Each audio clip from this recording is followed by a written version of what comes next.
or as our guest will get into, would call autumn. Autumn Is finally like it's been unseasonably warm. It was like in the 90s last weekend, and then finally today it was. Or as for our guest who used Celsius, which is wrong, it is like like 26 to 27, but now it's down to like the teens in Celsius, and so it's like it's got a nice crisp in the air. But yeah, it's well, as always, Christian, I'm so happy you started the podcast on the most boring topic of all time, which is weather. Awesome. It's the most Midwest thing I can do. It really is to talk about the weather, and so we have two rambunctious band members waiting for us to introduce them, and you're talking about Midwest weather.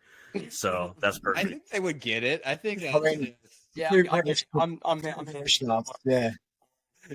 Well, it's quite an appropriate topic of conversation for us. So I did the correct. It's a good one. I talked about the weather and then completely disrespected them. The only thing that's left on our offensiveness checklist is for you to do your horrible British accent, and we can call it a day. Let's see that. Do it. See that. It's like the worst Cockney style accent. Even better. Hey, you don't have to explain it, Christian. They'll see it. Just do it. They'll see it. Okay. You won't judge. It's like, hello, governor. You're all right, mate. That's pretty American size, isn't it? Proper Dick Van Dyke, that one. Yeah, it's very nice. And then, but the problem is, the longer I try to go with it, it like turns into like a weird like Irish accent, and then somehow evolves into just pure Jamaican. I don't know why, and it goes on this roller coaster. And that's like Trump lies, isn't it? I mean, one's an island, the other's an island. It kind of makes sense. And probably silent really, isn't you? And then it turns back into just purely Lucky Charms, Leprechaun, like offensive to the whole country of Ireland. Anyways, so yeah, like I said, we have some really awesome and special guests today, and I think it's about time that we introduce them. So, without further ado, I would like to introduce Ewan and Leo of Emergency Break. Welcome to the podcast, fellas. Thank you for having us. This is really exciting. Cool. I'm already sweating through my shirt, so, just ignore that. No, we're going to... That's the focus of this one. About it. We're going to actually do a Damien Pitt check every 20 minutes. That's a smart choice. To see how... Zoom in closer every time. Yeah, exactly. What a segment that would be, wouldn't it? Yes. Well, anyways, so welcome to the podcast. I guess first things first, we want to get to know you fellas. So give us a little backstory of where you grew up, how did you meet, all that stuff to get to know you guys a little bit better. Ewan, do you want to take it away? I'll take it away. So for anyone who might not know me and Leo, we're in the band Emergency Break from the UK, more specifically London, which I'd assume most of them are aware of London. Of all places, that's a great start. I'd assume. So both me and Leo actually grew up outside of London, but we both met in theatre school. Because both of us actually are like drama kids. That's our background, like acting and theatre. We met through that. We met a guy called Joe as well, who's our guitar player in those classes. And from there, we went to gigs, went to check all these bands out. We just kind of went, let's do it ourselves. And we thought, how can we, combine our love for theatre, performing that way, into music, which we love as well. When all of us we aren't musicians background as such. We thought, you know what, let's give it a go. Let's give it a risk. And here comes Emergency Break. Yeah, that's the short story. Me and Ewan met Joe, who's our lead guitarist in theatre school. And we worked on all sorts of weird projects like crap short films, crap fan-made music videos, all sorts of like the typical stuff that kids make at that age thinking it's like a AAA production. Yeah. And it kind of stumbled on the fact that Joe can play guitar and Ewan could play acoustic guitar, but he then sort of started self-teaching himself to do bass. And I couldn't really sing all that great. And we slowly just started DIYing this whole band. We went for a few drummers, a few rhythm guitarists, and we just sort of then finally found our feet with who is currently in the band. And we've been Emergency Break really ever since. That's kind of it. And we play really in London, despite some of us living outside. But yeah, we've basically Yeah. been inseparable for about the last 2 years. So yeah. Nice. So what, like, how is it transitioning? So you guys said you grew up like outside of London and now currently probably live in London, correct? And no, unfortunately, I do not know. We Okay. we both live really close to London. Like I can be in London within about 25 minutes. Okay. So Now, do either of you live in your hometown still? We yes, both still do. Oh, you Yeah. both do. yeah, both still do. Yeah. I'm hoping to move into London as soon as possible, Yeah. but London is very, very expensive to Yes. live in. Yeah. It's very expensive. So, like, yeah, I'm just outside. So it's like a 25-minute train journey in, which isn't too bad. No. But I'm hoping to actually move in soon and immerse myself in the world of London. Well, that sets up Christian pretty nicely. As you may know, and maybe people don't know, the theme of this podcast is it better to stay in your hometown and live there for most of your life and set up roots where you were born and stuff like that? Or is it better to venture out and kind of experience other places, live other places? Or is it better to go and explore and then come back to your hometown with the knowledge that you gained elsewhere? And so I think you both being what we call remainers in your hometown, I think that sets up Christian pretty nicely for some of the questions that he has for the podcast. Yeah, no, it does. So how is it like you're like you have your hometowns, of course, but like we would consider them London. Like I joke with Damien. Damien doesn't live in LA, but he lives in LA, right? Like, Yeah. But he lives About like, 25 minutes outside, 30 minutes outside. you're like, Okay, so maybe then you can make the argument that we live in London. We live in London. Yeah, So it's easier that way. In the UK, we live in London. Yeah, If I lived in- if I'm in a foreign country and someone asks where I'm from, I say I'm from London. If you will. Yeah. if I come holiday, I'm from London. Yeah. Yep, that's what I say too. Because if I answer with West Covina, people are like, "Is that like in the tropics somewhere? Yeah. What the hell are you talking about?" Yeah. You know. yeah. And then there's me over here when they're like, "Oh, where are you from?" America, and they're like, "What part?" And I was like, "Nebraska," and they're like, "Is that near California?" I'm like, "No." Is that New York? No. They're like- is it near Disney World? No. It's very middle of Right in the middle of those. Yeah.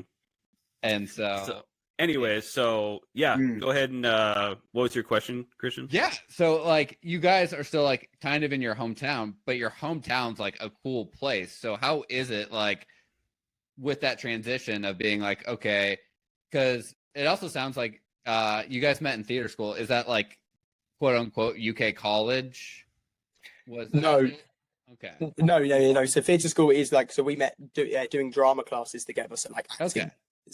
Okay. But like I've got an interesting like spin on sort of the hometown things. I Yeah. guess I can make the argument that I did the whole sort of I came back with the knowledge. Mhm. So I just Okay, recently moved back from New York. I moved to America for a year, just Oh no shit. a year ago. Yeah. So and I was going to say like Okay. when you were like talking about the fact that we don't live in London, that's the one thing I noticed with New York over London. New York, it seems to be that everybody wants to live in New York and kind of lives on top of it Yeah. all.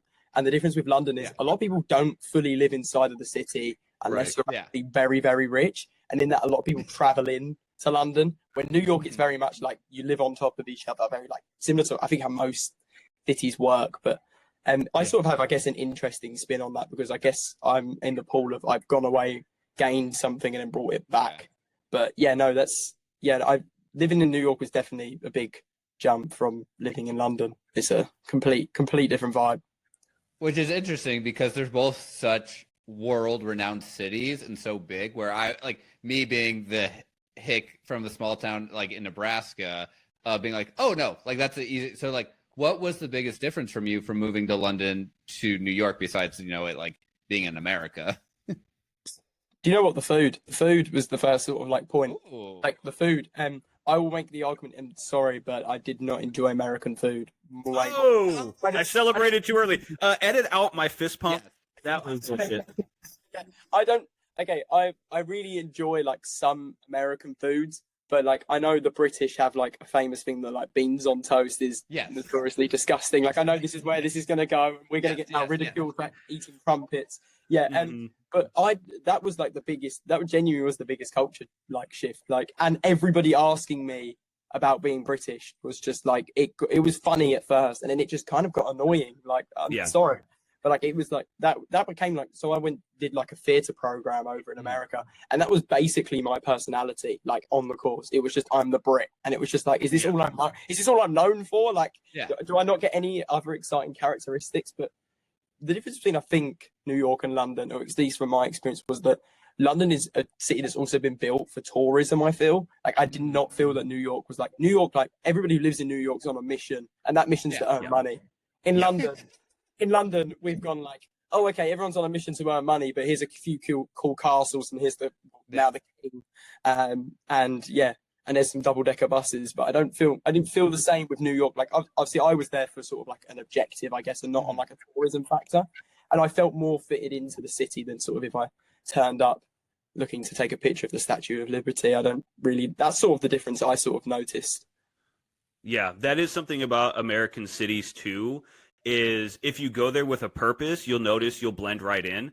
But if you're going anywhere as a tourist, you're kind of just in the way of everything. Yeah. Whereas I think it's a lot different than a lot of other countries where tourism is just recognized there as like something that people are doing there. So there's a little bit more patience. Also, Americans are kind of just snobby. I got embarrassed for Brits. Like I'd be on the New York subway, and I'd be like, oh, you can just tell they're British. It's like, oh, stop doing that. Like I could just sniff them out from a mile away. Like we just stood out like sore thumbs, and I was like, that's so embarrassing. Why are we doing that? Or like I did one day get the boat over to the Statue of Liberty Island, and I was in the queue, and I was just like, this queue's just full of Brits. And I said, and I can tell this is full of Brits, and this is just embarrassing. And we're all asking too many questions, and I was just like, I kind of became embarrassed about like way we tourists in another country. I was like, it is very much a country, like, or even a country or a city with like an objective, and that's how you blend in a place like that. I would still say though, it's probably better than most every American I know loves British people and loves to talk to you because of your accent, of course. Me and Damien both traveled throughout Europe, and we're like, oh God, we see the Americans. And as Americans are very loud, especially me and Damien, but we try to like tone it down. But like we see like the 300-pound man and his family like outside the National British Museum. You're like, oh God, we're now associated with them because of where we're from. Yeah, the stereotyping's so real. Like when I went over there was just I thought like it was a joke at first. Like the amount of Americans that were like, do you genuinely only drink tea? And like the Queen is incredible, right? And I'm thinking like, you're not joking. Like you're being dead for real. And you think that we all live in palaces and it's very lush. Wait, you don't? No. I'm unfortunately not in a castle right now, and neither is you. Damn it. Unfortunately not. Well, went down. That was one of my questions. Yeah. No. How big is your castle? Does it have a moat? Yes, it does. And crocodiles in it. How many square kilometers is that? Ewan is actually my jester. There you go. He plays the bass. That's what most breaks, just to keep the king happy. That's all we do. Yeah. Come on here and lied. We should have just said we spread the Black Death, and as punishment we're in a band. That's what you were doing. That's what you were doing in New York. You would have won Podcast of the Year for that. Yeah, I ran away from the kingdom. Leo ran away to try and stop getting arrested, but we got him back. Cart for 3 months. And then the king got his giant sausagey fingers all over you.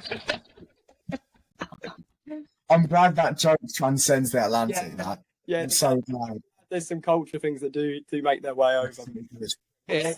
Yeah. I just remember like seeing a zoom in picture, and I was like, oh, so that's what they're talking about with bangers and mash. That's what they mean. King's fingers. That's mash.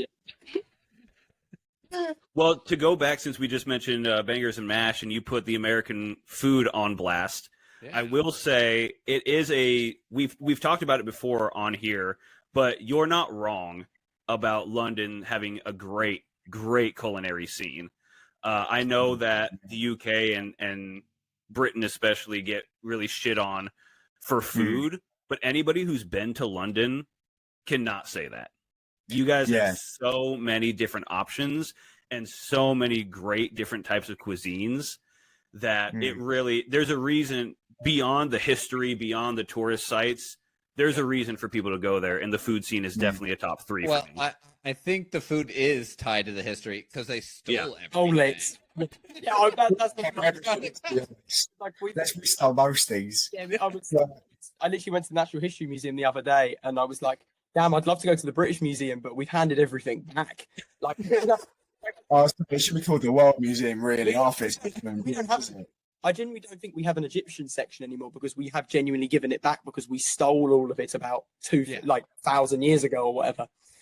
That's bad. That's bad for a little island. We shouldn't have that much control. Yes. I mean, yeah. I say coming back to the food thing though, I think especially with London, what is great.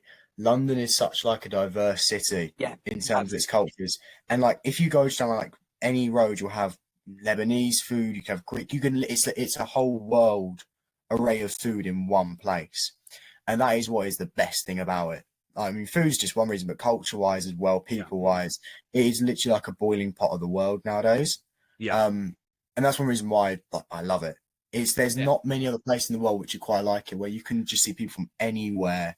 They've got like their whole history with them, like a whole culture with them. It's all just mixed together, and so you can never say that British food's not boring, especially in London, because they have a lot more than just British food. Well, the thing I didn't like about American food, and it wasn't that I didn't like it, it's just I found myself, it was like I would either spend $10 and I can get a burger and fries, or like chicken, or I have to spend $60 and I have to sit in a restaurant and eat, and there's no in between.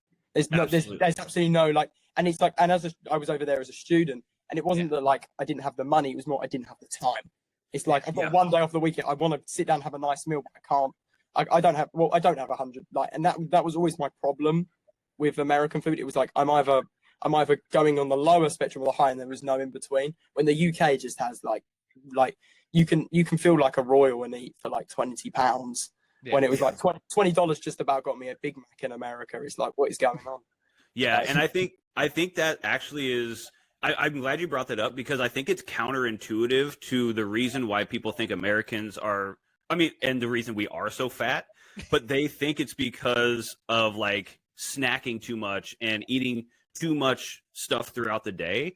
But in reality, I think that it's because we don't have a snacking culture in America to where you can't just walk in, grab something for $6 or $7 that's like a little snack and walk somewhere else, because getting around America is very difficult. Yeah. So if you're going to go somewhere and eat something, you're going to sit down, you're going to pay outrageous amounts of money for a plate the size of your torso full with food. And then you're going to sit there and you're going to eat it all, because like you said, you're paying $60, $70, $80, and you may not have another chance throughout the day to eat, really, because you're hustling and traveling so much. So I think the reason that America has such a weight problem is not only because of all the crap that we eat, but we just sit down and eat, as opposed to most other countries grab and go.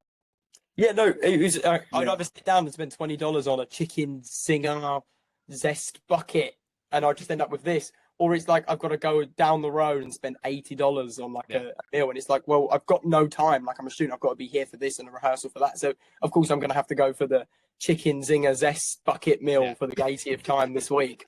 Yeah. And it's like, and also you have outrageous names for like takeaway stuff. Like we just call it like a large meal or something like that. Like, why do you have to call it like a XX King good meal burger deluxe meal? Like, what is it? Like, I always felt like such an idiot as a Brit going up to the thing and being like, yeah, can I have a double King deluxe meal, please? Right. I have put up with your blasphemy about the American food system. I will not put up with you talking shit about our marketing, okay? Like you said at the beginning, New York and America in general, it's just like, how can we make money? Yeah. That is very much an American thing.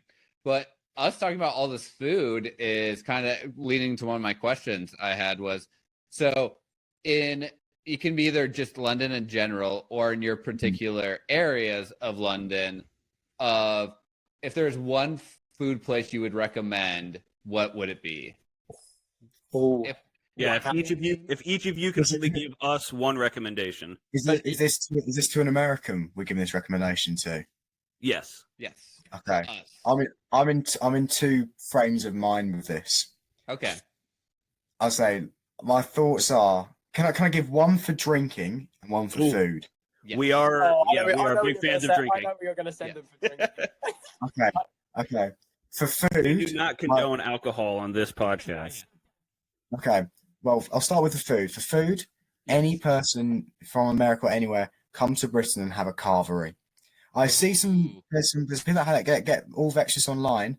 Come to a proper British carvery. If you have a Toby carvery, I don't think they're in London. They're I great. wouldn't even go to a Toby carvery. They're chain. Like go to like an They're independent. so good. Just go to any carvery, any place that does like a roast dinner. They are the most immaculate things. And for dumb Americans, is a carvery like a butcher shop? No, carvery is like a roast dinner. So you get roast dinner, sliced meat. So your options are you only have turkey on Christmas. So it'd be like chicken, beef, or pork. And then you get like a side of vegetables, so like Brussels sprouts, carrots, broccoli, spinach. It could be anything. And then you get roast potatoes, a Yorkshire pudding. You can have mash. Yorkshire puddings. Yeah, the one thing America has sort of raided on the British roast is you can now get mac and cheese. No. That is, but you put that in a roast dinner. You would probably have that on a roast dinner. But yeah, no, that's it. I would put that on a sandwich. Are you kidding me? You know what makes me even more British?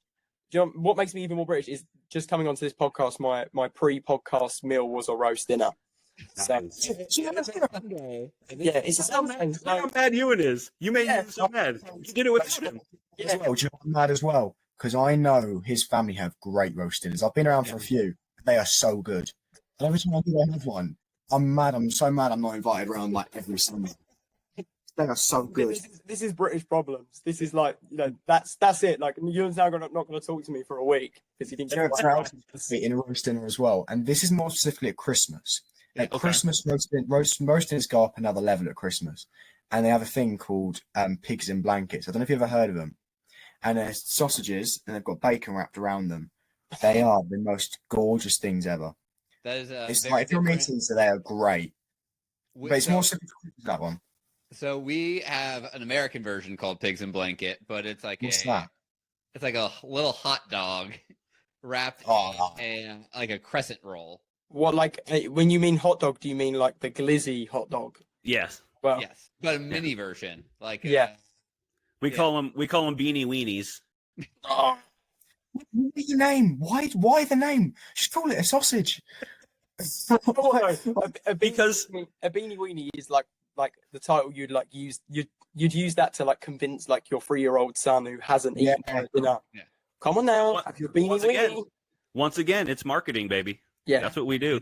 Yeah, and we can't call it sausage because legally there's no meat in it. It's just like cartilage and bones and shit like that. It's what they couldn't actually sell as actual. Well, they can use the actual sausage. Yeah. So the other stuff. Yeah. Okay, so carvery, 100% go to a carvery. And then you said you had another one too, Ewan.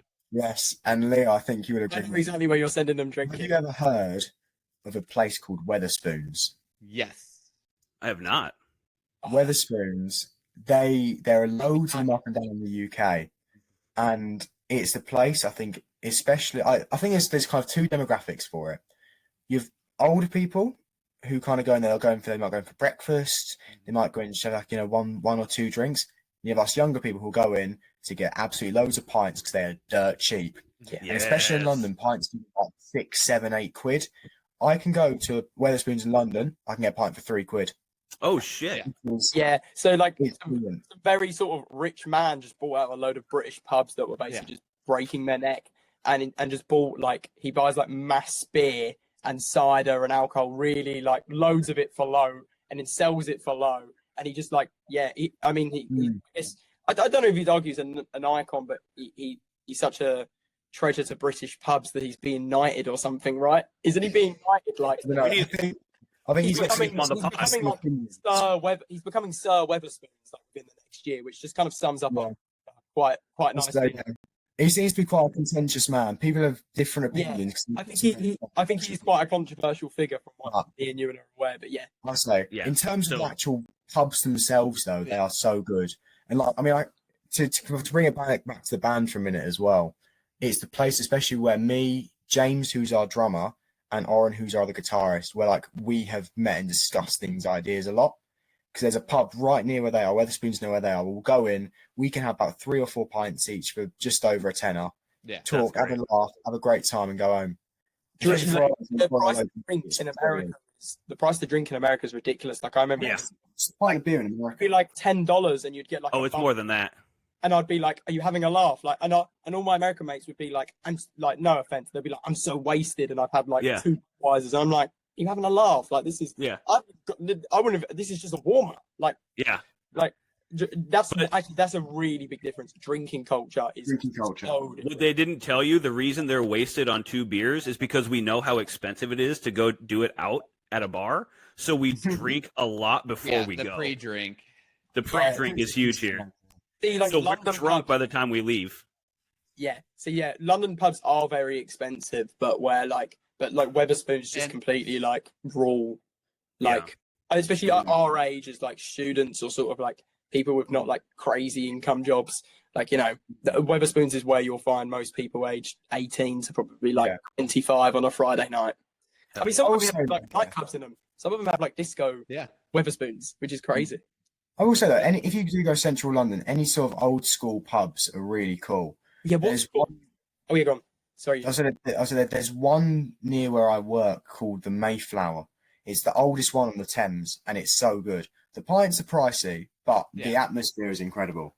So if you do get a chance to, it is worth the price. It is worth it, just for the allure, the experience. The traditional British pub.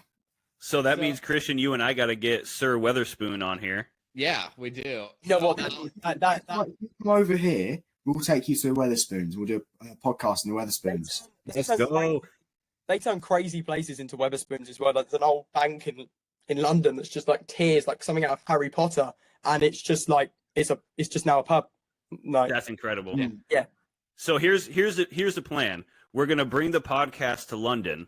Yes. We're gonna meet up with you. We're gonna go to Wetherspoons, and then we're gonna do a live show with the band podcast to start, and then you guys close it out with a banger of a show. That's the plan. Wetherspoons. We need to invite them. Wetherspoons. We need to invite them to On the Meadow. We own a festival. Yes. In a brewery that sells cheap beer. Wait, hold on. What did you say? You said we own. So we own and create our own music festival in London called On the Meadow Festival. And like you guys as a band? Yeah. Us guys, like, we book the headliners, all the acts, and deal with all the day shenanigans. And it's in a brewery with all the containers around us. Oh shit! That's where you would need to get like, and we invite podcasts into the festival to do their episodes. Like, come on, guys, we'd love to have you. That would be fucking awesome. That would be amazing. Like, that's where you'll get absolutely smashed. I mean, I say literally, you walk in and because it is actually in the brewery, you can see all the beer going through all like the silos and stuff. You can smell. Yeah, we had a delay on the day while setting up because they accidentally opened a tap over a load of guitar equipment. And you know what? I was like, someone could have just put their mouth over that pipe, like didn't let it leak out like that. Problems. Very silly. How good's that? Yeah, I was gonna say I was trying to whip up an image. Is that any good? No, that's you are so low quality for me, Ewan. Let me try and find. I'll say that's awful. Come on, he's a cool guy. I really like him. Don't call him good. Yeah, come on, Leo. Come on, man. You want to invite me to your Sunday roast? That's it. I'm completely written off. He's out the band. Bugger this. Which one of you guys is good at singing? Neither. After a couple of drinks, maybe.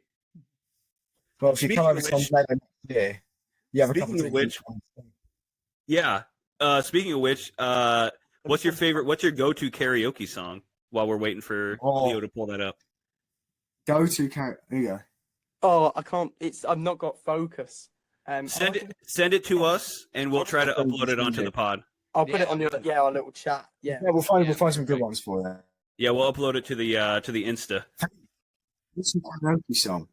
My karaoke song, it's American Pie, just purely because of my mate and his law with Okay. Ooh. American Pie. Talking shit about American food, but you're singing about American pie. I don't get them. Yeah. Did you know what? That's typical confused Brit. That's I've got to keep that image up. Yeah. I sent the image so you can have a look. Okay.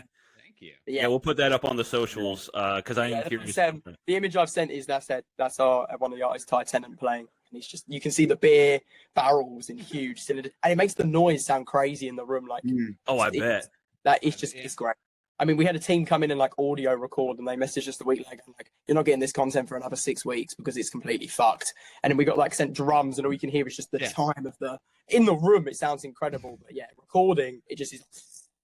Like, that sounds like Christian and I trying to record this podcast in person. Yeah, fucking terrible. Just outside at your pool. Oh god, it was terrible. So, Christian, we have to ask him about this festival. This is insane. How did we not know about this? This is awesome. We're not good at podcasts. So give us like, this is probably the most impressive thing I've heard on this podcast so far. So what do you mean you created a festival and you put on, like, what does that mean? So I know a lot of bands on the London gig scene, like we've gigged, supported, or they've supported us. Like just over time, you just build this ridiculous contact list of photographers and everything. And the common thread when I was speaking to a lot of these artists was like, there isn't like, we were fed up of putting in festival applications for these big AAA festivals we have in the UK. Like, I think actually the difference between the UK and America is like, we're a very small island, but we have hundreds of music festivals almost every week. I watch TPD TV. Yes. I'm really good friends with Rob Kellis from TPD. Really? Oh, fucking way. It's so crazy. I like, because they came, like how I found them, they came to Coachella, and I was like, huh. And then I was like, there is a like festival in the UK literally every weekend. Yeah. You can go, if you watch their truck festival vlog, you will find me and you. And you know the Supreme headband he wears? Yeah. I've swapped Supreme headbands with him. I own his one, and he owns No mine. fucking way. Yeah, and he's I have a picture of Mary and Rob from them holding our band T-shirt. We gave it to them at a festival in the UK. Oh, you have to send them that one. We're actually really good friends with them. We actually tried to invite them down to our festival this year, and they're going to come next year. So there's an even more, there's an even bigger reason. That is bonker. Yeah, I just randomly found and started, like, again, this guy from the middle of America watching all of these British festivals, but they also seem like the best lads to have like a pint with. Like, whenever we sort of like ran into him, there's so much fun. I mean, like he broke his rib like last festival season, and you can still find him in mosh pits. It's like.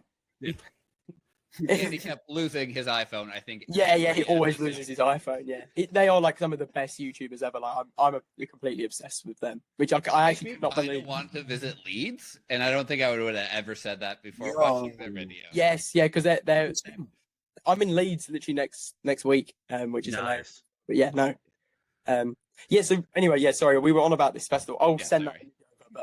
But the common thread we found with all the bands that we sort of know and talk to is like, we're bored of putting in these AAA festival applications, never getting responses, and then them just putting on the same acts year after year, or the same like revolving thing. It's like, oh, okay, this band's now gone for 2 years. Oh, of course they're on this lineup. They're putting out their new album, and it's like, okay, this is great, but no new band is like getting to break through.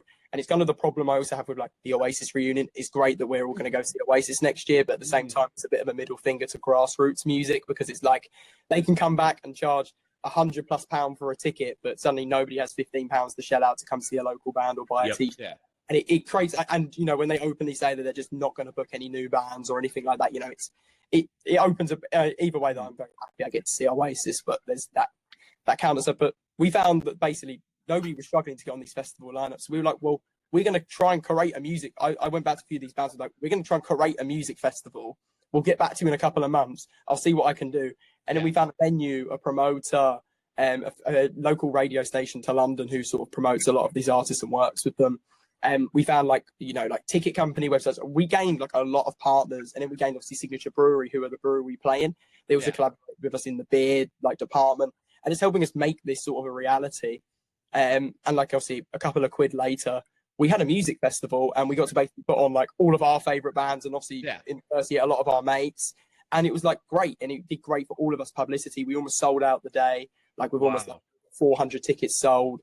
Like we had like it was just such a great atmosphere. Like obviously you were there on the day. We had like podcasts, interviewing everyone everywhere. It was just a really great day. Despite obviously there was like issues, and they're always going to be on like a first year of a festival. Like we were really proud of ourselves for sort of like pulling it off as like a band. And now we want to come back bigger and better next year. So that's sort of the next step. But congratulations on that. That is exciting. That's like need that tube to be filled, and like especially for like me and Damien love like DIY scene, even here in the States. And so it reminds me of this smaller festival in the middle of America. They call it Fauchella because they're like, we're like Coachella. They're never gonna like very same problem like with a lot of DIY bands in the States of being like, we like they're never gonna put us on Coachella or like Lolla or like the big festivals here. And so like fuck it, we're gonna make our own. It sounds like what you guys did, which is a huge accomplishment. And I like thank you. And it like I bet all the other DIY bands really probably thanked you for having that, right? Like yeah, no, it was a really great day of like community, like a lot, like it really felt like it all sort of paid off and everyone came together. And because of like it was genuinely like probably the most like heartwarming day of the year for us. Yeah. But purely just because like some like just all the great, like not all of the great talent on the London gigs, but like some of the great talent on the London gig scene came together and we sort of celebrated this day.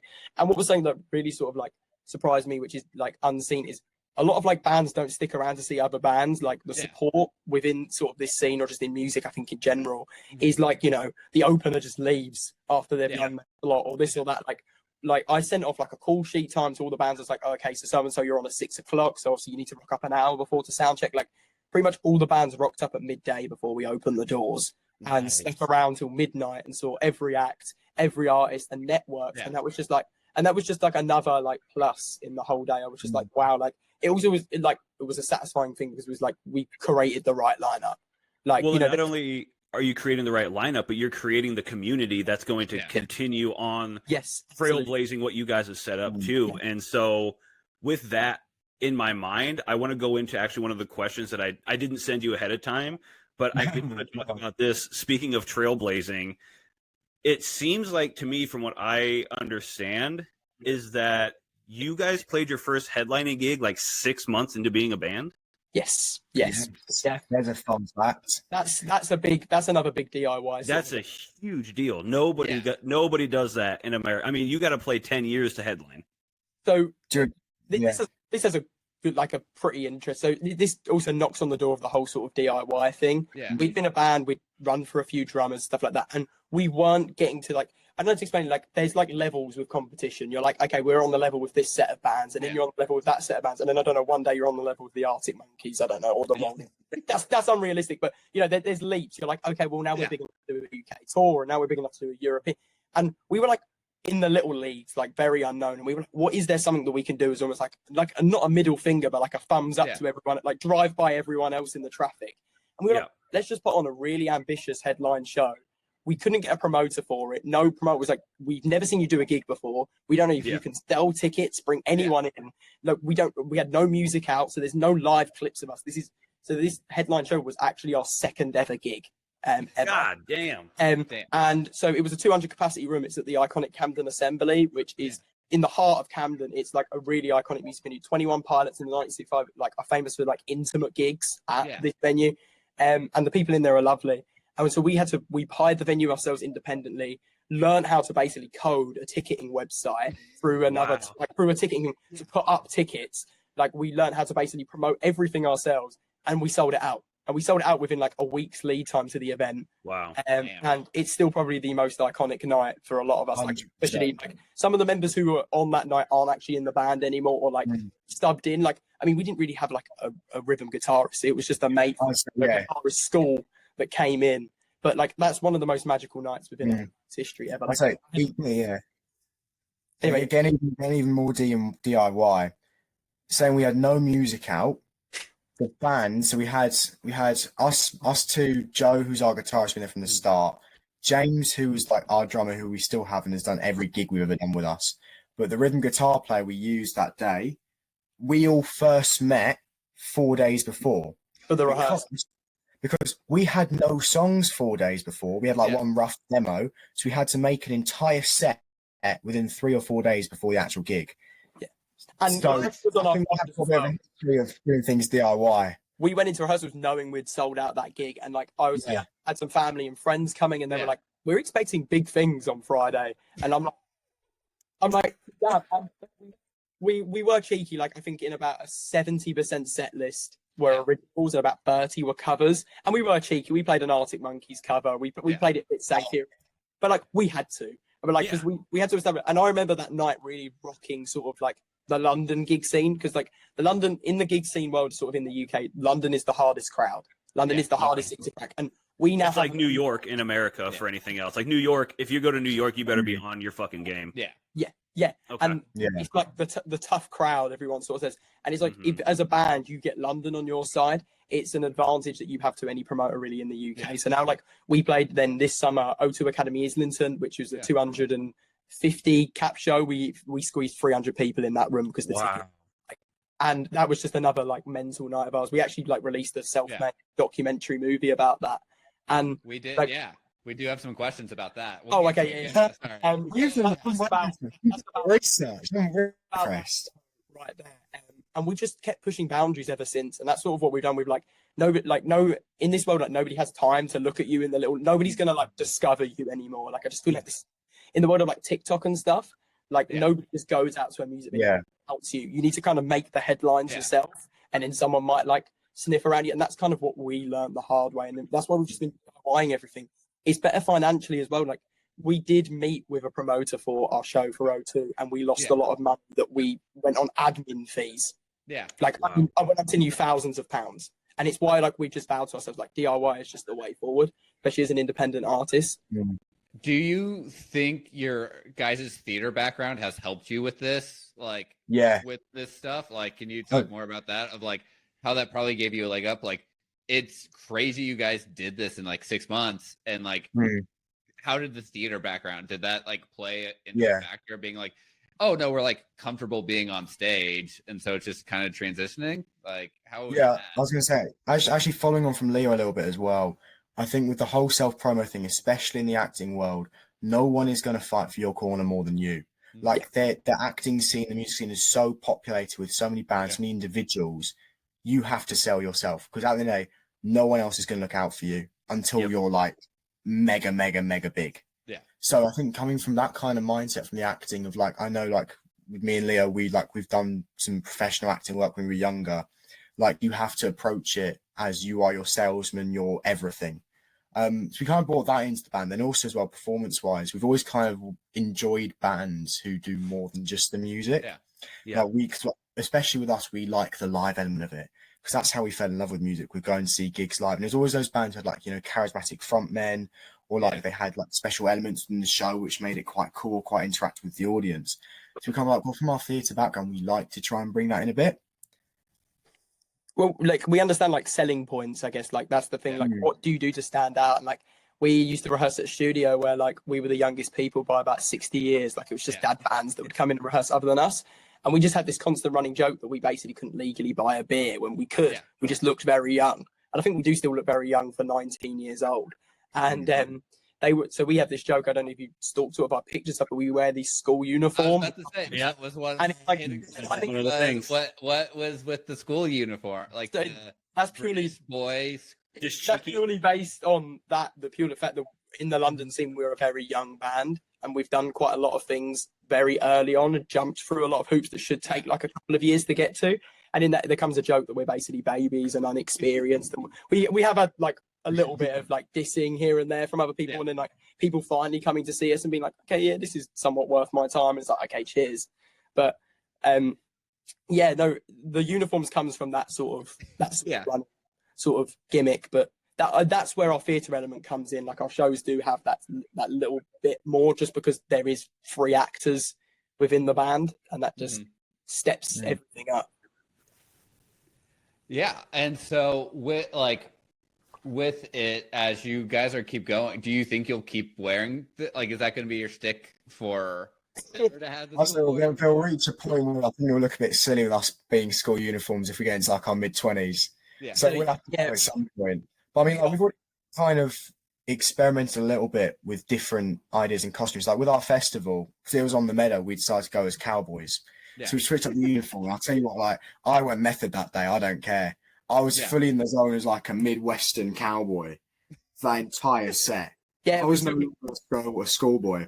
So it was we took different inspo that day. I was like, I'm going to be the YMCA 80s porn star cowboy. Yeah, okay. And I had like this flare jacket and this awful tash and this like straw hat. But then we all like went for like this weird different version of a cowboy. But we are looking to sort of like graduate Yeah. And it's sort of coming with sort of what's like next sort of for the band. That's sort of the next step out, because it's now we are starting to grow facial hair. It's now starting to look a little I bit. say that. Got a bit of facial hair now. Now there is the stubble growing on our chins. It's starting to look a little bit funny, but that's sort of the next step for us, is sort of trying to move on, keep the iconicness of that, but move on. I say now I have to shave every day before a gig, so I don't have stubble in the photos. Maybe it's time to call it a day. I know when like you guys first reached out and I was like trying to figure out, me and Damon were talking, we're like, are they still in college, or like we're like, this is definitely the youngest guest we've had on, like, I was like, can we talk about alcohol with them? And I was like, well, the drinking age in the UK is 18, not 21, like here in the States. Well, yeah, that was the biggest culture shock. When moving to these people definitely drink before 18. That's all I'll say. That was a big culture shock in the States, was not being able to drink. It's like I'd sit in my apartment and be like, it's a Friday night, I want to be at the pub, and it's like, no one my age goes out to the pub at 18 in America. No, because it's all about house parties that we have here, and so it is funny with listening here. So like with the DIY scene in London, are there a lot of venues that let you play? Are there a lot of those like 200, 250 room places that you can get access to? Or I know like, cause here in like, it's a lot tied to like the pub / like bar culture where you can play shows. But the problem here is a lot of those places you have to be 21 to go into them. So you'll be like under 21, you'll play, but then you have to like piss off because you can't stay in the bar. That's the one thing I hated about New York, was there was no music scene. I remember being like, I just want to go to a gig. Like, I just want to go to a gig again. And it's like, there is nothing. Like Rough Trade in New York do like these free shows of just these artists, and you could go in under 21. And I used to just go like twice a week, because I was like, this is just the next best thing. And like, that's one thing, like I wish, like maybe hopefully one day we might get to bring to the States if we ever get big enough. Or like, primarily like music for like under sort of 21 or something like that, because it was just like, I was like, how exciting like the London scene is with bands like our age and the younger, and like inspiring, and getting to try that out. Like venues are pretty lenient in the UK, if as long as you're like a wink nudge nudge, like you're it's not ever like, I've never seen really a band ever get thrown off a billing or chucked out, like, and especially us, like we look young and I don't think we ever get ID'd at all. And like, the problem I have with like London gig scene is like, there's like 200 and 250 capacity venues, and then the next jump is like 2,000, and there's no there's no like, it's like no you sit 500, 1,000. No, so. And that's kind of what a lot of like London bands do. Like a band our size will now pair with like 3 others, and we'll do 1,000 capacity, which is cool. But you know, you want to get there yourself, like independent, just as your name, like in the most selfish way. A thing that's very American that I don't think really could happen in the UK, just based off of how the houses are. But so a lot of shows, especially here in the DIY scene in Middle America, is there'll be like a house where it's like 4 guys living in like a shitty house for university, but it will have a decent sized basement, and so you'll have they call them house shows, and so like you cram like 100 people into a basement. And I see these on TikTok. These are awesome. These happen. Yeah, and so I've been to a show, and it's like, hey, here's a jar, put like a $5 in to help them like buy equipment and stuff, and then like it's BYOB, like bring your own booze kind of situation. And so you just go watch these house, and like I've been where there were so many people, and the air conditioning's big in the US, I know. But it will get so hot in the basement, it will like start to drip sweat from the ceiling. Yeah, that's proper. That's proper. That's how you know you're a good gig. Yeah. And it's so much more intimate than anything else that you could do, because you're literally inviting people into your house to listen to your music, as well as some other people that you're inviting in, and everybody's just vibing and having just a killer time. So house shows are things of legend, but they do happen. Yep, they do. I see them on TikTok all the time, like these bands, and I'm just like, is this real? Or is this just sort of like a TikTok publicity stunt thing? Yeah. But wow. Yeah. Yeah, I've been to quite a few house shows. One time I actually got a concussion because I jumped too high and hit my head on the ceiling. Oh, that's great. That's, What a story. Yeah. but wow, yeah. No, that's Speaking of things that we've seen on social media, sorry to interrupt. I think I cut out there for a while, so I apologize. I think I'm back. Nobody noticed. Nobody cares that I'm gone. So I'm just going to come right back in and make myself known again. I can do this podcast without you now, Damien. You don't need me. I'm just dead weight here.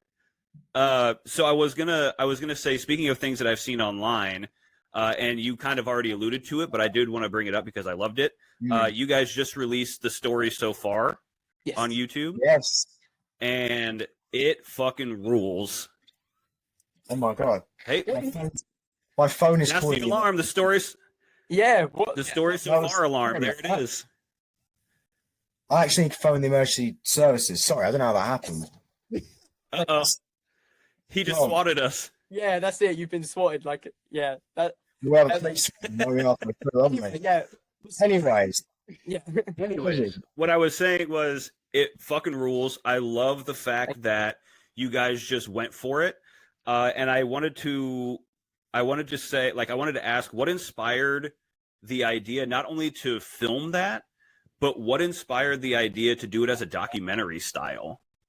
So we did like a trial version of that big film. That was like always the bigger project, but we did a show in a really like upstairs in like a pub in the UK in the winters, like it wasn't a secret show, but it was for like War Child and stuff like that.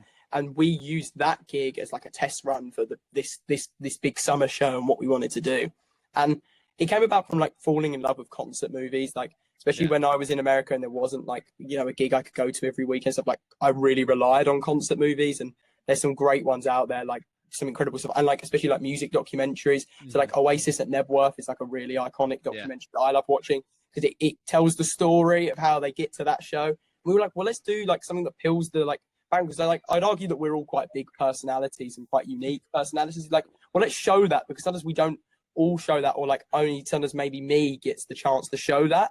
And it's nice to like be able to get backstage. And there's just a part with Oren who never really talks during a show. Like he very much is just him and his guitar playing away, and he just gets zone. And it's like, well, let's have an opportunity to people who actually realize that maybe he isn't just the ginger guy who stands there, like, you know. Just also like shine a light on how actually quite fun it is to be sort of like a DIY band and be at this level. And like it just gives everyone an insight. And like we had like there's a great like crew of people on the London gig scene. It's pioneered by this one man called Swan, and they like came and like they give you the sort of like the 15,000 like 15 grand budget for free, and they lent their cameras to us. Oh wow! These things everywhere, like because it was already quite expensive to make that, and like I mean we're still paying off the debt for that movie. So was that professionally shot? Yes, it was professionally shot with 8 angles and 3 handheld cameras. No, so there was like we did the sound check. And we had to rush the support act sound check because we were like, we've got to let the camera crew come in and basically do their own check, because they had to set the audio up and all the cameras up. And was like, that was the more stressful part of the gig than actually anything else. And we had such a great backstage area at that like show. Like O2 Academy venues in the UK are like so highly regulated and stuff. Like they have such great backstage facilities. Like we're really proud of it. And like the documentary that it covered, like it reflects us so well. Like there's just some great moments in it. Like you and we were watching it like almost crying. We like had a little like our own premiere behind the scenes before the film came out. We were like, crying because it's just like it's nostalgic for us, and it's like a selfish thing, like a little bit, because we were like, we want this for the archives. Just myself, like who knows, in 20 years this all flops and I just get to show my grandkids maybe that, but you know, well maybe not in 20 years I'll be showing. Also, we're supposed to get grandkids in 20 years. We're getting moving in, well, like 60 years, but like, you know, it's also then something it's nice to share, and it also means that people get to experience our shows that aren't in London, because you know really we are kind of locked in London right now, and it means like people like you get to experience all the way in LA, get to experience our live experience really as close as you're ever going to get them being in that room, and that's what we wanted to bring as well. I think I don't know, you and you have comments on that. I Yeah. really appreciate the Let Ewan deal. go, Christian. You just bowled right over Ewan. I want to talk about the Tesco meal deal because Tesco meal deals are great. Right. We'll talk about that. Then we'll talk about the Tesco meal deal. Oh, you know what? I will weave in. I'm going to weave them both in. Just There you go. Okay, I'm gonna watch. I'm here. So I I'm think muting. as well with us. Yeah, everyone mute. Right. There's a basis I don't get the front and centre off them. You know my comments. I'm hijacking this thing. Okay. I think as well, from a band as well, there's so much personality in the London gig scene. Like the amount of stories of artists who have been through the ranks of like Camden, like there's a Camden documentary from Disney that came out recently. Like the stories that are there of the artists who have played these venues, and now like they're massive. It's like, oh, there's that famous story of, you know, like one of the venues we played, the winter one, we played the Old Blue Last. There's an infamous story of the Arctic Monkeys played there and the roof fell in. Oh, Or like, shit. yeah, or like Amy Winehouse played this venue and this happened, or the Libertines played this venue and this happened. There's all these stories where like, let's kind of get people in on it. I think as well, we're looking at it as like, how is the media landscape changing in terms of music and culture? And people like to know stuff about artists. They like to be involved. They like to know you as like people more than just the music. And like, we're all quite out there anyways. So we thought, why don't you kind of come in? And one of the parts of a gig for emergency break, which not many people may know, is so we'll have our sound check, we'll load in, have the sound check, and you've got a bit of time, especially if like we're headlining. We had a good like 4 hours just to kill. Like we'll watch the supports, like we've got 4 hours before we're on. So it's time to get dinner. So what do we get for dinner when it's an emergency break gig day? We get a meal deal. It's safe. It's safe. There's those chance, but it is such a quintessential part of British culture. They aren't too cheap. They are going up. They still are fairly cheap.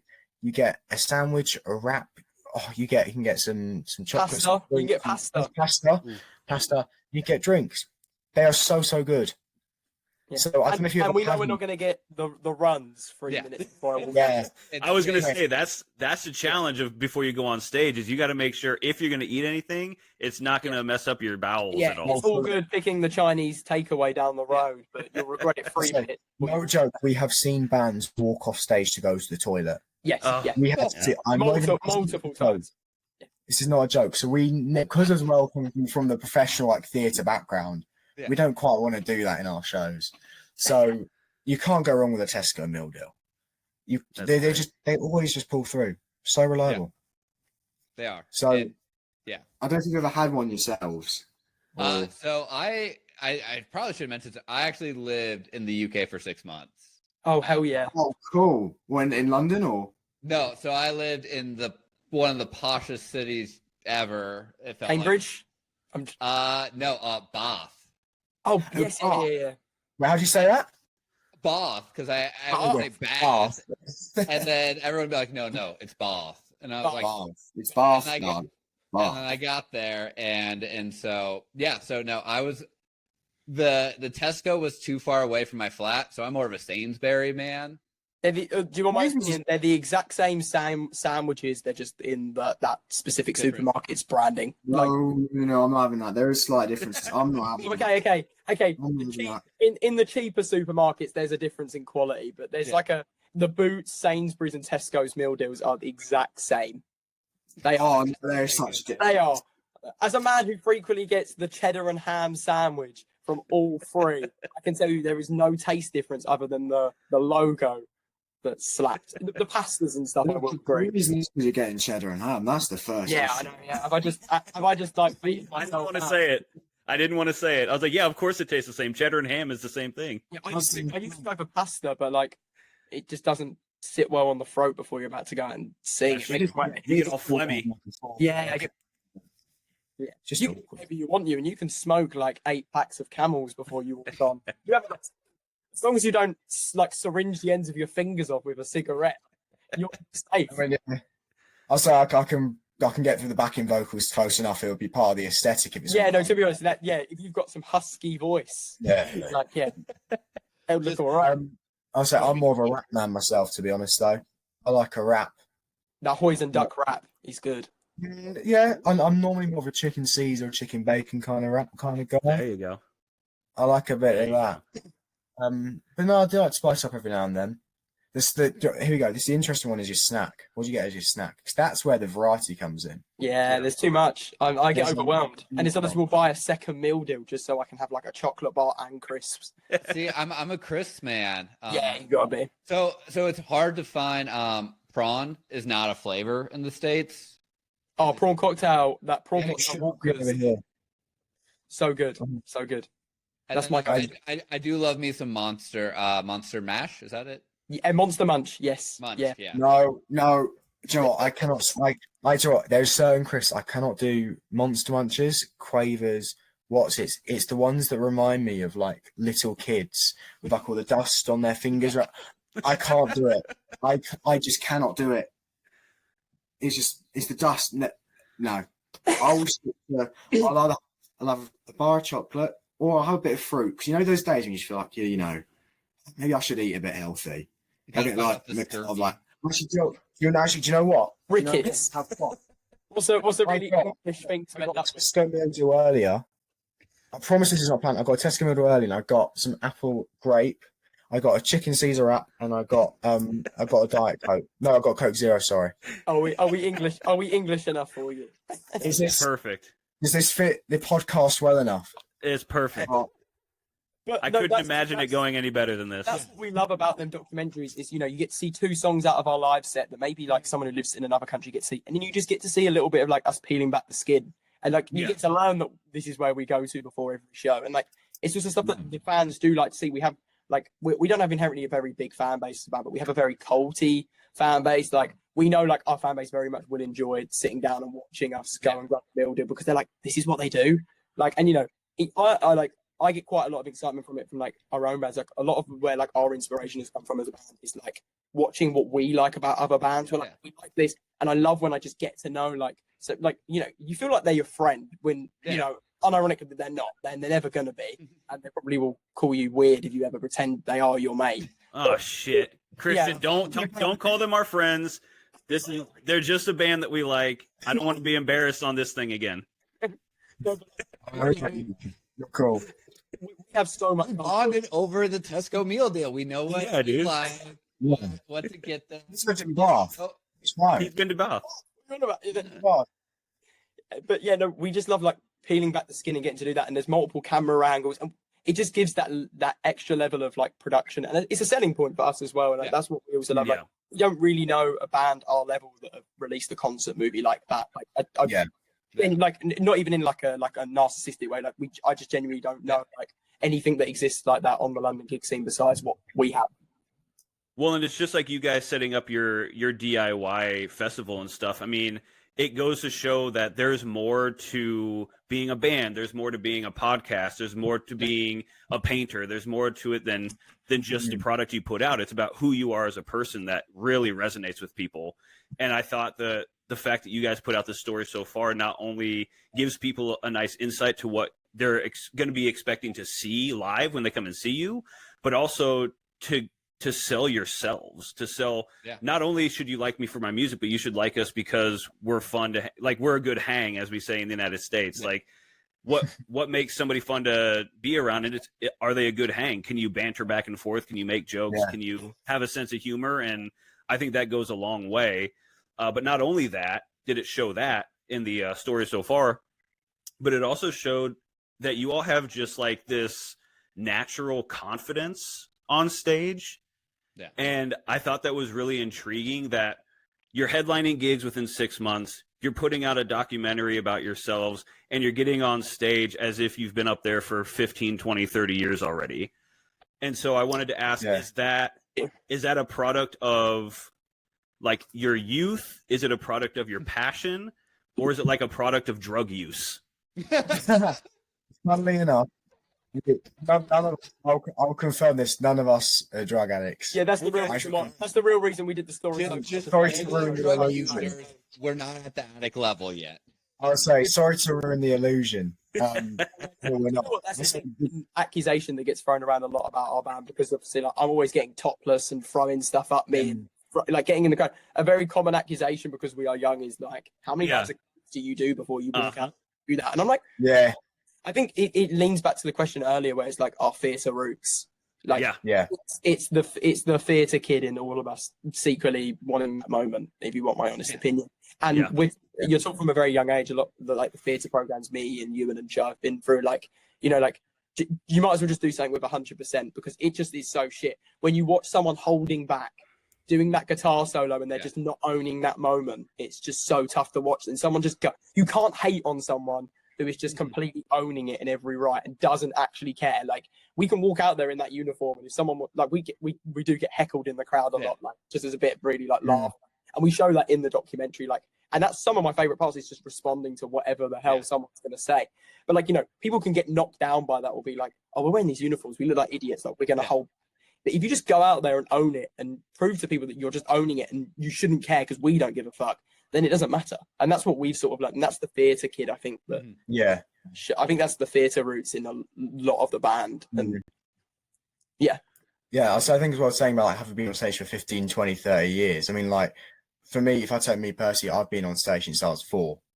Like, so building the way up, and like, you have experiences as like, especially when you're younger, when you're really self-conscious and you're going on stage in a costume which might look like you look so tacky in front of your mates. By the time you get stage, we're in a band. Mate, I tell you what, being in a band does help with your social status a little bit. I will say this, and it's my advice to any kids out there: being in a band does help. Yeah, especially if like you can do all right. If you're on a dating app and you have a guitar, just lie that you're in a band.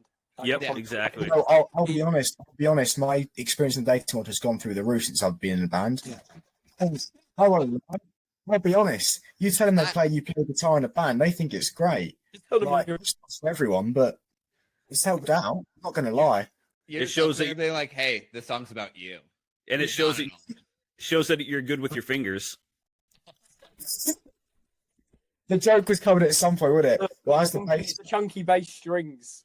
I've got good everywhere else. This ain't my first time with a G string. Let me tell you. I'll say, as a bassist, I've got very good rhythm. That's all I will say. But yeah, come back to Thea's point. I mean, like, even as like for me, like as a 9-10-year-old, I was doing like theatre shows professionally, like in London. So that kind of experience is the same in a different way. Right. So it's kind of just applying it to different mediums, like how we like to jump between like doing the documentary stuff. We're just trying to bring different mediums together. Especially from kind of like quite a mixed arts background. You get to the point where going on stage with a guitar, it's like, and it's like we know bands and people who don't even like having the camera in their faces, but just like our training just means that like them, like, you know, them 15 GoPros and them 8 handheld cameras that were all in and around and everywhere in your face all night, like, doesn't phase us once. Like, I'm not looking at that, like, you know. And like, well, in the least, I'm looking for not only does a camera not phase you, but I wanted to also say, because the confidence that you showed on stage with your performance is one thing, but I want to talk shit real quick on the O2 Academy. What was the deal with that fucking microphone that they gave you? Oh, I know. So that microphone, they gave us a crap microphone. We actually had some problems with the sound guy that they provided on that day, and I'm honestly convinced it was on purpose at that point. Yeah, but you handled it great. But I was like, what the fuck did they give them that microphone for? It like didn't actually clip in. You know, it clips in. You could pull it out, and it was almost like he knew that I get in the crowd. It was like, this isn't going to work. They're going to run at me, and this is it. And it was like, in the second bit, I was like, I'm going to change this over, and I almost looked at the sound booth, and he was just like. I was like, it's like, come on, this is the big night for us. We've got a full year towards this. I'm not letting you all. And that's also, I think, where our theatre kid instincts kick in terms of like, I also do like, not to like shit hate on people, but like, I know bands and front men that would have froze up in that. That's what I'm saying. And it would have been really fucking awkward, like in the nicest way. But like, I think like, you talk from a very young age with theatre and stuff, like to trust your instincts and just play off of the moment. And I think you do need that in the live music world as well. Like, we do just treat all of our shows like a piece of theatre that just changes every, like, in the least sort of like, I don't know, like pretentious way. And I'll say, I think as well, it's getting used to things going wrong. Like, especially from like a musician point of view, where I'm playing the bass or whatever. Like, if I play a note, I'm so aware. Like, if I'm saying a line on stage, I know I've missed a word out or I've done something wrong, but no one else knows. No one else exactly. So it's getting used to, getting over it and just moving on. Or if you get really stuck, finding a way out of it. Like, I'll be honest, I've had it many a time, especially. Do you know what? Here's a funny instance. We did a festival nearest to where I'm, called Todd and the Hole. It's a brilliant festival. Check it out. Okay. My bass blew up on stage. Internally. So we're trying out. It's going in and out of, like, it's glitching and glitching and glitching. They're trying all these different wires. I'm just stood there, like, not knowing what's going on, and like I can't see the wires inside it. So I'm like, what's going on? And it turns out the wires had bust and like blown inside of it. So having to learn to deal with how on earth to get through a situation, because like it was probably the hardest moment I've had to deal with as such. Yeah. To get through. What double section? That's like one of the biggest. Especially when Leo gets the entire crowd to boo at you as well. Yeah, so that's things. We have a song like that day was midway through the set where I'll introduce the band like one by one, because that's something we really sort of enjoy doing, like adding quirky elements sort of songs. And I was like, oh, and this is Ewan over here, our bass player, but currently on stage with us is also all the other sound guys. So give Ewan a bass, give Ewan a boo for making the sound guys do more than their job. And it's things like that in the moment. Yeah. So like, sell us as a band. Like, I know Ewan isn't going to after punch me in the face backstage. Yeah. Punch him off for roast dinner, to be honest. Ewan sent me literally a clip just last night where it was like, what's crazy about being in a band is I can walk off stage and I can go, fuck, that was the best gig of the year. And James will turn to me and go, my snare was playing. Yeah. And this is rubbish. Really, and it's like, we can all walk off and go, this was incredible. And the sound guy will walk over and go, you sounded shit. And it's like, it's like a piece of theatre. Something is always going to go wrong. Someone's always going to miss a line or not walk out on that moment. And we treat it like that. And I think from that, we never really ever do. We've never had like a shambles moment yet where it is just like the audience are like awkward, like secondhand embarrassment is real, purely because you just play off of that sort of thing. I think as well as part of what we've kind of built into our live shows as well. I mean, like having the uniform as well, like we have been quite self-deprecating from the start, I think. Like fully on the dress, like, we look like kids. Like, we ain't going to lie, we look about 12. And we know you're not going to take us seriously. I mean, we're not going to take it seriously. So you know what? You look like you're about to audition for the new HBO Harry Potter show that they're doing. Yeah. I'll get my hair down, get my scar on my head. So. But yeah, I mean, like, I think it's also quite a British thing as well, being like self-deprecating humour, and we've got quite British senses of humour, I think. Yeah. It's the theatre thing as well. If you're willing to take the piss out of yourself and be fine with it, the audience will do it for you, and they'll do it a hell of a lot worse. Yeah. So I think as well, that's kind of helps us get through it, especially in the lower levels. Like, something that's really hard with being a band at the start, a DIY band, is there is definitely an awkward phase where you're working out who's in the band, what you're doing, what do you sound like, who's doing what this, and it is messy. It is so ugly. And I think that's where a lot of bands starting out do get worked up, because it is hard. Like, you're struggling yourselves, people are taking the piss out of you. It's like, why are you trying to be a band? Yeah, like, especially like with us three and me, Leo, and Joe, especially, who started it. Like, we had no right, if there is a right, to be in a band as such. Yeah, no, like we could barely play instruments. We didn't have a drummer, but because from the background we come from, you just have to work through the failures, work through the mistakes, because you learn something from them. And no one can take the piss out of yourself better than you. We've received online hate is a thing that basically kills like young bands all the time. Like we get it, like, when you're that's the problem with the internet and like like old school bands. You're only going to go to that club if you like indie music or rock music or R&B. But the world of this now is you're searching the internet in the maze for your niche crowd, and in that, people who like drum and bass are going to see your content. And we upload some stupid videos onto TikTok sometimes, and one of the most unfortunate clips of the year was the one that blew up on TikTok. We had 53k views. We left it and I went, and this is flopped, I'm going to delete it. And I came back an hour later to like over thousands of likes, 50k views, and all the comments were just like, bro looks like he got caught for detention. Like, and we know bands that have folded in that scenario. Really back, like, just the embarrassment. And it's like, we just replied to the comments with other TikToks just taking the piss even more. And it's just stuff like that like, I think also the theatre kid in us just knows, like, we don't care. Like not even in like a deep way, but like I think Ewan as well, like, I've been very much taken the piss out of in school for doing what I do. So like at this point, like, I don't care if Johnny with no profile pic is telling me that I look like I'm about to go to an after school club. Because I am. Arctic Monkey song. Just reply. We just make funnier videos to come back, and what's is then you never hear from them ever again.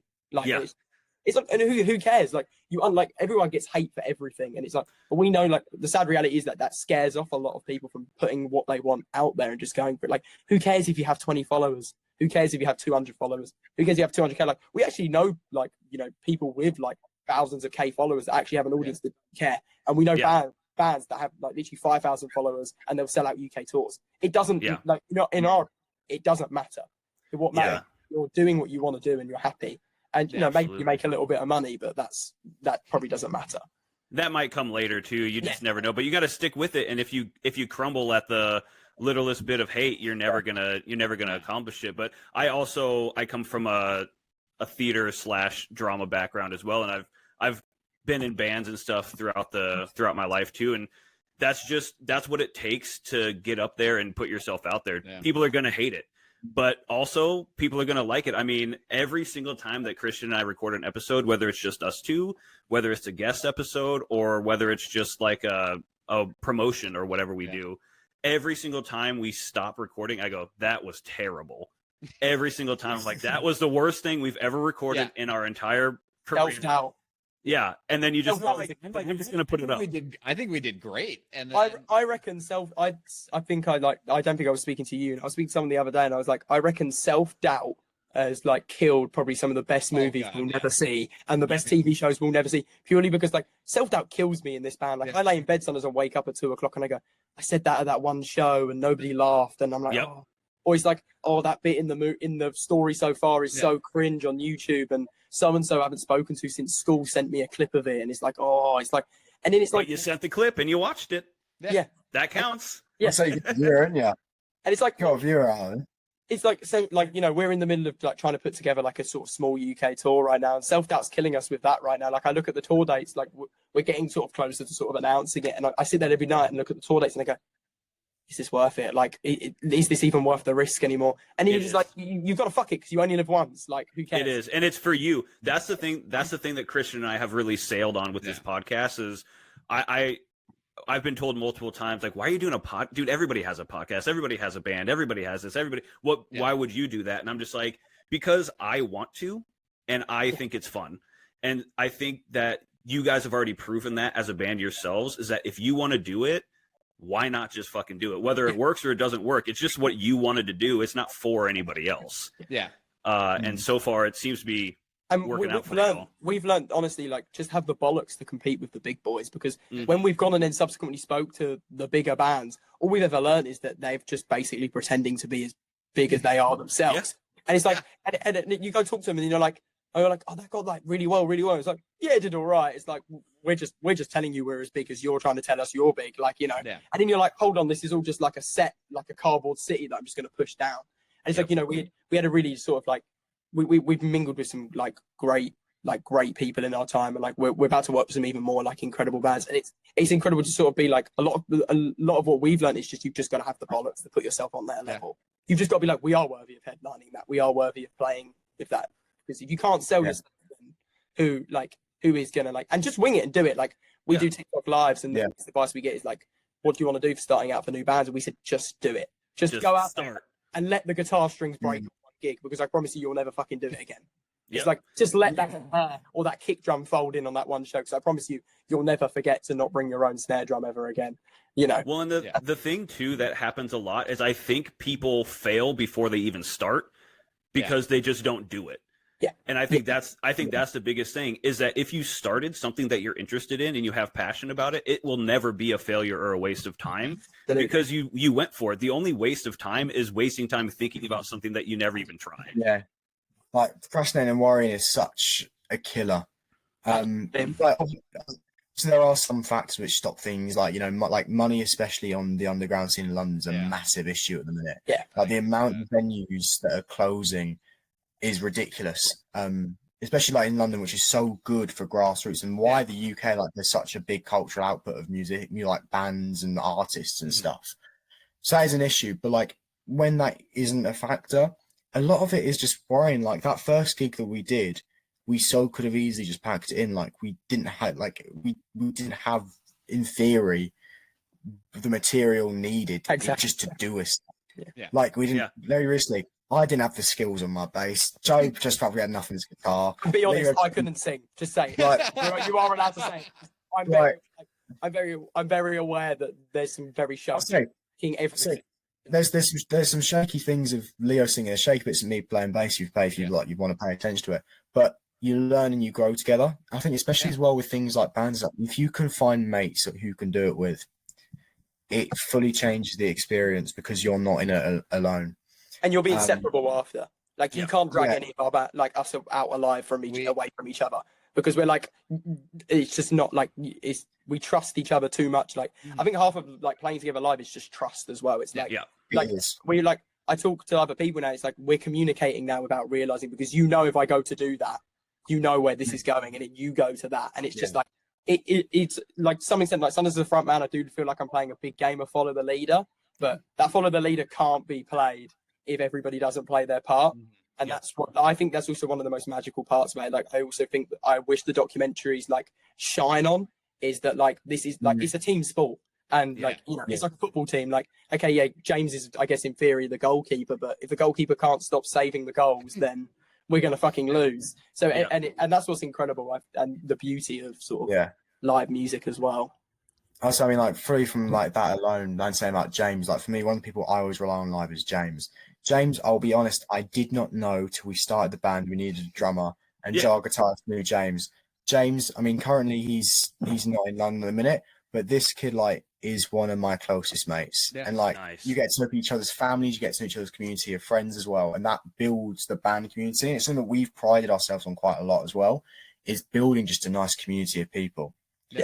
And people want to see something grow. Like that's also something I've learned along the way. Like sometimes people don't want to see the finished product. Like sometimes we've got a lot of like fans who came to that show, like now fans who came to that original show, and were like they have stamp on that they got to see that now iconic song with the crowd that mosh pit when I had like one verse and chorus to it and it wasn't complete.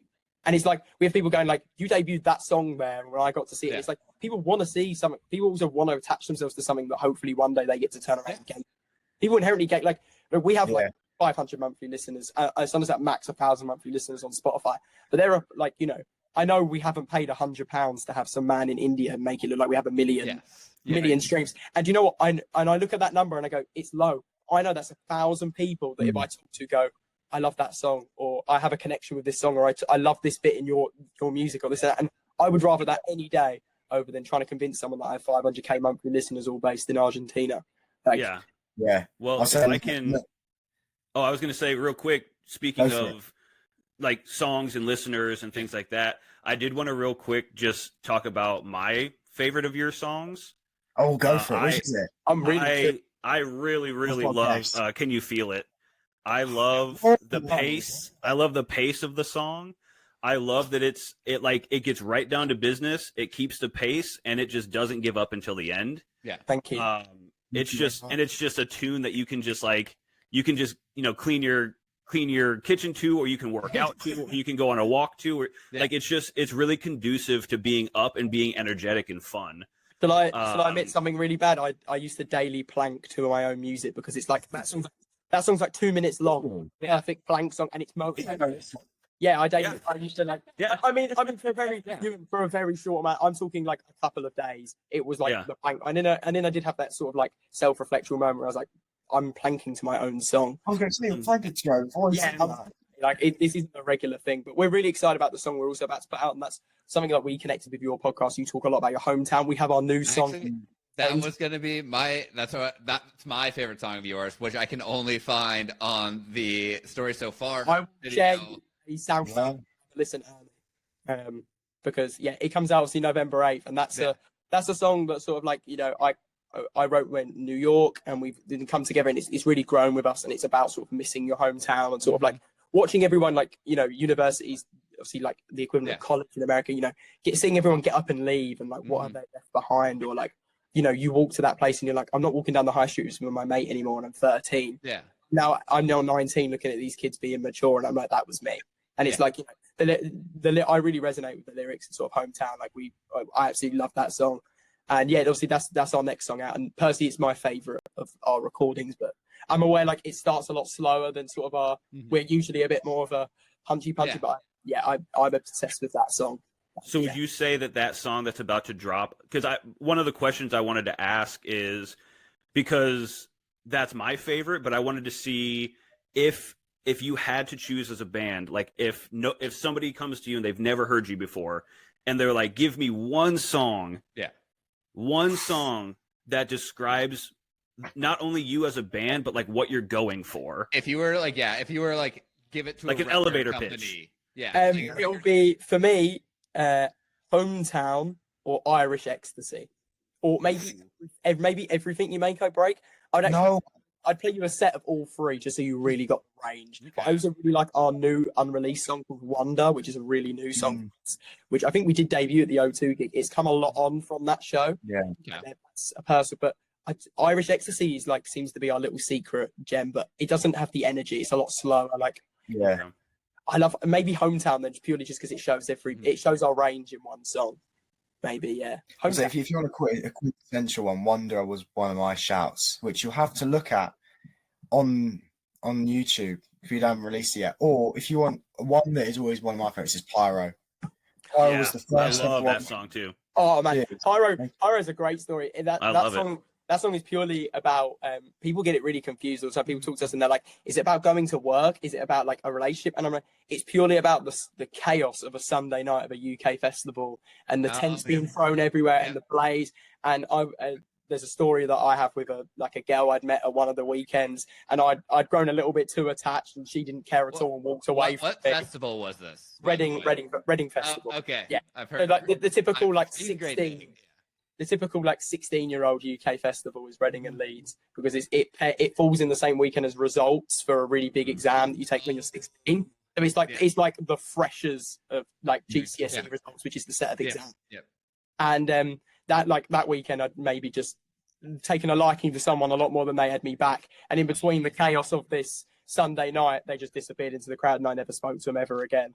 And it's like, and that's what Pyro is about. It's just like, and that's what's really like, we love also developing our music. That song gets that now new extended outro that's at O2 where I now get in the crowd and everyone runs at me. That was never in the original song. That doesn't exist in the recording. And that was at Pyro, at O2, sorry. Yeah. Like that was just, and that's what I think the theatre in us as well, sort of looping back to that, is like adding new things and like building like can you feel it live at O2? We jam either side of it, and it's about because can you feel it just about the feeling of being at a gig after a long week and maybe having a few little to drink. Some people could argue maybe snorting too much or whatever, smoking too much or whatever. Yeah. And it's like, we were like, let's have a jam that just expresses that feeling, and I can have a little speech, and I'm like, and that feeling in your feet, and it's going to go like this, and then it comes in, and that's something we also love. But for me, Hometown is the song that I would show you. Would you be on the same page with Hometown for if you could choose one? I think Hometown is up there because I think you do get the mix of that slow and the fast. Yeah. I do always gravitate back to Pyro. Or if you want one which is becoming a bit of an EB cult classic, is It's Over. It's Over was, I guess, in a way, technically the first release, but it was recorded even on this laptop which I'm using right now, which I'll tell you, if you could see it, the bottom of it's fallen out. We had one shotgun mic. One of us would sit with headphones and they would take next to the amp and then play it full volume. And that's how I used to record back in the day too with my like proper DIY. And it's a song which, it was, to be honest, it was the first thing me, Leo and Joe ever actually wrote. Like, I'm not joking, the first thing we ever wrote. And we had to use it because we hadn't got much else at that point, to be honest. So we used it and it kind of has just stuck on. And now it's a thing that one fucking riff. That one riff. And now like the O2 version is like 8 minutes long. Yeah. With like 3 extended outros. Yeah, and I'm getting carried out by security at my and it's like, you've got us on the barrier with our guitars. Like, it's crazy how that one's kind of evolved. So if you want to see a video recording of what is peak Emergency Break, watch It's Over live at O2 on Story So Far, because that is the experience you'd get for a live Emergency Break show. At its very, very best. I love it. Yeah. Christian, we are getting to the end here. I think we're going on in like 2 hours here. I think it's clear to say we could continue talking for I many wish we could. hours. So I think we're gonna have to set something up where anytime y'all have any more releases or anything like that, we'll just shout you out and have you on. But That's Christian, good. before we close up, do you have any final questions at all? No, is there anything you guys want to promote, be it shows? You kind of talked about Hometown being released on that. We will definitely put all your, you guys have a link tree that I've seen. We'll definitely put that in the Thank you very much. description. Like any shows coming up or like tours that you can talk about yet, anything like that. There's that one you thing we wanna haven't shout out? talked about yet. Yeah, so we're secretly sitting on a UK tour, which is about to sort of be teased. We're getting there. But obviously, this podcast probably going to be listened to internationally. So if you do enjoy sort of what we've spoken about, I guess go over and listen to Hometown, which is out November 8th, which is it's our first studio mastered song that we're ever putting out. We collaborated with a great man who mastered for U2 and the 1975 and Oasis. Oh, So we join a very impressive list for this new track, and we're really proud of the recording. I'll send a SoundCloud link so you can have a little listen early and nice. tell us what you think. But that's yeah. And obviously, if you're in London, we're about to do our next sort of big London show, which will be filmed to complete our trilogy on January 10th. So yeah, that's. But other than that, yeah. The Grace, just outside Highbury and Islington Station. Just in case you really need to find it. Say, please do come along to it because we've got some surprises. We do, We've talked a lot about the theatre backgrounds now. I think we need to prove ourselves. If you come down to the Grace, you might just get the next part of the story so far. Ooh. We've got the magic up our sleeve for that show. That's the show we've had our eyes on the whole time, to have the magic up our sleeve. Yeah, So, and take it from me, all listeners, whoever's listening to this, take it from me and Christian. It's one thing to listen to them on Spotify. Yes. They're great, but really, really watching them live, to me, from what I've seen on YouTube, seems like the way that you're going to fall in love with them. Yeah. So that's what we do. any of their shows, That's where we sell ourselves. When we put our recordings out, I want you to listen to that recording and be like, oh, just remember watching this live. I don't want you to listen to it. I want to go see them live. I want you to slap on the really bad recording of Pirate that sits on Spotify and go, it's shit, but you should have seen it live. Remember when Leo got in that crowd, or you and played that bass and he pulled the string out and carried on. Yeah. I don't know, someone threw the guitar. That's what we want. We want the live performance to outlive anything we ever record. And absolutely, that's go check them out. Check them out on anywhere you can. Any of their links on Linktree, anything like that. And my last question is, if it's okay with you all as a band, would you be willing to send a file of whatever song you'd like so we can put it into the episode so people can hear you during the podcast? Let's do Hometown. Let's send them Hometown. Yeah. Hometown? We'll send you the unreleased song to play, because why not? Wow. You can have it exclusive. Yeah. We like Well, it's so fun. Yeah. well, that is an honor. Thank you. We appreciate you guys. This is so much fun. Thank you very much. And we look forward to not only having you on many, many times from here, but hopefully seeing you across the pond in London where we can collaborate on something. Yeah. Yeah. Please. Get violently drunk. No, I never said Yes. Well, thank you, Leo, Ewan, the rest of Emergency Break, and for all of our listeners, tune in to Hometown. Bye. See you later. Yes. Bye.